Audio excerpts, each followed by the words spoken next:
अस्सलामुअलैकुम। आज मैं आपके साथ दो तरह के रायते की रेसिपी शेयर कर रहे हैं। अगर आप वेट लूज़ नहीं भी कर रहे हैं तब भी आप इसे अपनी डाइट में यूज़ कर सकते हैं। मैंने इसे थोड़ा सा थिक रखा है क्योंकि मैं इसे वेट लॉस पर्पज़ से यूज़ कर रही हूँ ताकि आपको फिलिंग का एहसास हो। लेकिन अगर आप वेट लूज़ नहीं कर रहे हैं और इसे नॉर्मल रायते की तरह बनाना चाहते हैं तो इसमें थोड़ा सा पानी डालकर इसकी कंसिस्टेंसी को एडजस्ट कर लीजिएगा। वीडियो के एंड में मैंने रेसिपी की कैलोरीज भी मेंशन की हैं, तो आप एंड में देख सकते हैं। पहले मैं बना रही हूँ पोटैटो रायता। एक बड़े प्याले में 1 कप दही लेकर उसे इतना फेंटें कि वो बिल्कुल स्मूथ हो जाए। इसके बाद इसमें शामिल करें 1 चाय के चम्मच के बराबर हरी मिर्च, 1 खाने का चम्मच हरा धनिया, 1 चौथाई से आधी चाय के चम्मच के बराबर नमक, 1 चौथाई से आधी चाय के चम्मच भुना और पिसा ज़ीरा। मसाले शामिल कर इसे अच्छी तरह से मिक्स कर लें। अब इसमें शामिल करें एक दरमियाना आलू जिसे मैंने उबाल कर इसके छोटे टुकड़े काट लिए हैं। इसे मिक्स करने के बाद सबसे आखिर में इसमें आधे चाय के चम्मच के बराबर चाट मसाला या हस्बी जायका चाट मसाला शामिल करके इसे मिक्स करें। ये तकरीबन 2 सर्विंग्स हैं। अगर आप डाइट पर हैं तो फिर इसकी हाफ़ क्वांटिटी यूज़ करेंगे।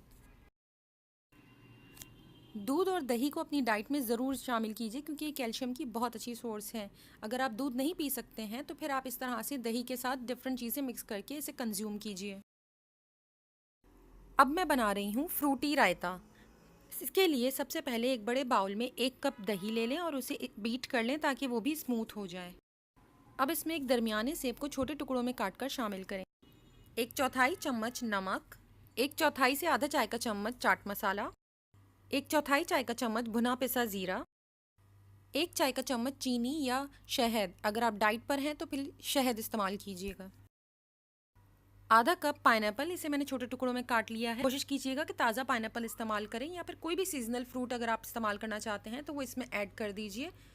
टिन वाले पाइनएप्पल को अवॉइड कीजिए क्योंकि वो शुगर सिरप के अंदर पड़े होते हैं और बहुत ज़्यादा कैलोरीज होती हैं। तमाम चीज़ों को बहुत अच्छी तरह से मिक्स करके इस चाट मसाला स्प्रिंकल कीजिए और इन्जॉय कीजिए। आप इसके अंदर अपनी पसंद का कोई भी सीजनल फ्रूट इस्तेमाल कर सकते हैं। मैंने यहाँ कैलोरीज भी मेंशन कर दी हैं। पोटैटो तकरीबन 300 कैलोरीज का बन रहा है, तो मैंने इसे 2 सर्विंग्स में डिवाइड किया है। तो सिंगल सर्विंग जो आप लेंगे उसकी कैलोरीज बन रही हैं तकरीबन 150 के करीब। इसी तरह फ्रूटी रायता जब हम सिंगल सर्विंग में डिवाइड करेंगे तब इसकी कैलोरीज तकरीबन 125 के करीब तैयार हो रही हैं। अगर आपको ये रेसिपीज़ पसंद आ रही हैं तो प्लीज़ लाइक, कमेंट और शेयर करें और मेरे चैनल को सब्सक्राइब ज़रूर करें। Thank you.